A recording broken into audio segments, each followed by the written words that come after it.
بسم اللہ الرحمن الرحیم صلی اللہ تعالی علیہ وآلہ وسلم۔ آج میں دکھی دل کے ساتھ آپ کے ساتھ مخاطب ہوں۔ فلسطین کی زمین ایک مقدس زمین ہے۔ فلسطین کی زمین وہ زمین ہے جہاں کافی تعداد میں انبیاء مبعوث ہوئے ہیں۔ اس سرزمین کو انبیاء کی ہجرت گاہ بھی کہا جاتا ہے۔ فلسطین کی سرزمین جو کہ ایک سعادتوں والی اور برکتوں والی ہے۔ وہ زمین پر سب سے پہلی مسجد حرام، دوسری مسجد اقصی، ان دونوں کے درمیان 40 سال کا فاصلہ ہے۔ میں بتاتا چلوں، مسجد اقصی، اس کو اقصی کیوں کہا جاتا ہے؟ اقصی کا معنی ہے دور دراز کے۔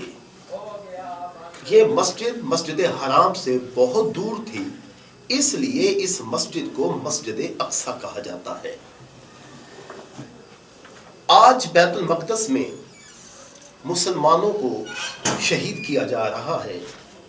مسلمان ماؤں، بہنوں، بیٹیوں کو بے دردی کے ساتھ کچلا جا رہا ہے۔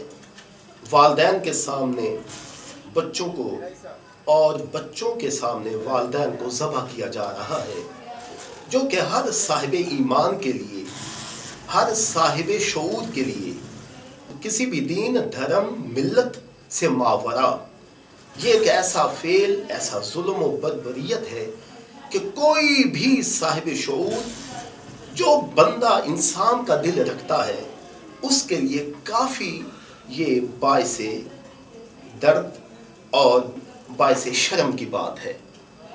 آج جو کچھ فلسطین میں ہو رہا ہے، میں اس معاملے کو اس اینگل سے دیکھنا چاہتا ہوں کہ ہم مسلمان ہیں، ہمارے دلوں میں ایمان ہے، ہم کلمہ گو ہیں، ہم نے اپنے فلسطینی ماؤں، بہنوں، بیٹوں، بھائیوں کے لیے کیا کچھ کیا ہے۔ آج رونا آتا ہے، ماتم کرنا آتا ہے، لیکن ایک بات میں بتا دوں، رونا چھوڑ دیجئے، ماتم کرنا، مورننگ کرنا چھوڑ دیجئے۔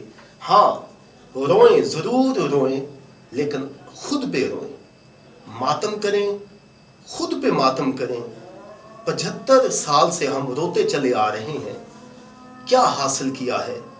وہ روہنگیا کا زخم بھی ابھی بھولا نہیں، بوسنیا کا زخم بھی ابھی بھولا نہیں کہ اب فلسطینی ماؤں بہنوں کے سامنے، ماؤں بہنوں بیٹیوں کے ساتھ، ہمارے مسلمان بھائی بہن کے ساتھ جو کچھ ہو رہا ہے، یہ کسی سے بھی پوشیدہ نہیں ہے۔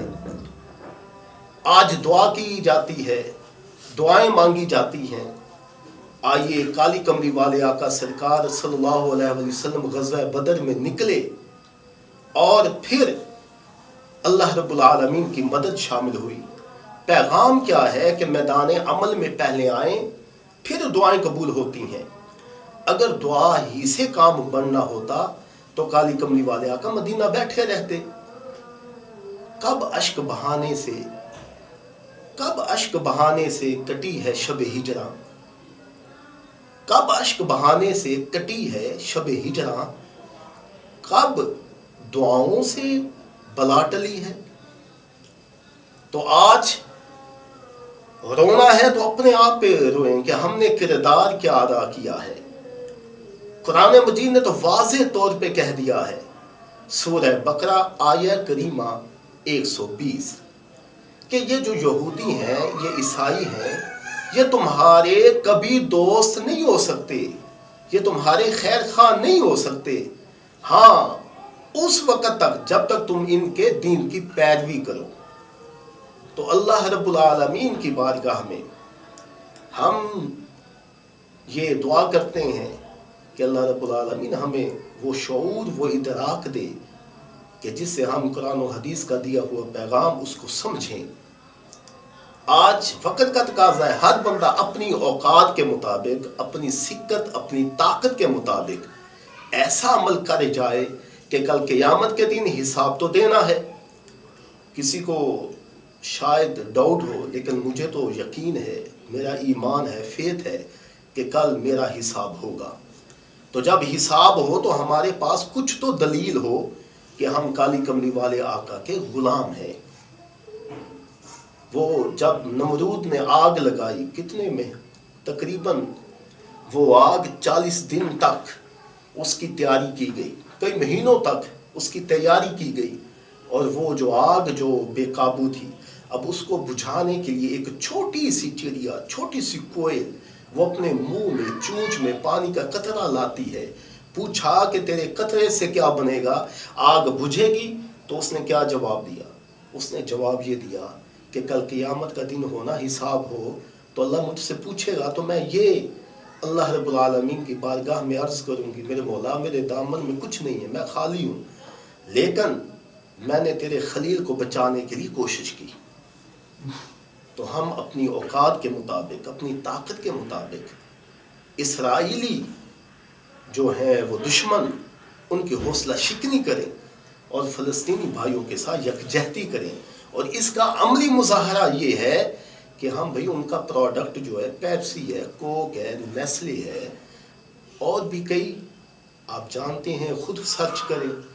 تو جتنا ہو سکے بچیں، تاکہ کل قیامت کے دن یہی عمل کام آ جائے اور ہماری بخشش ہو جائے.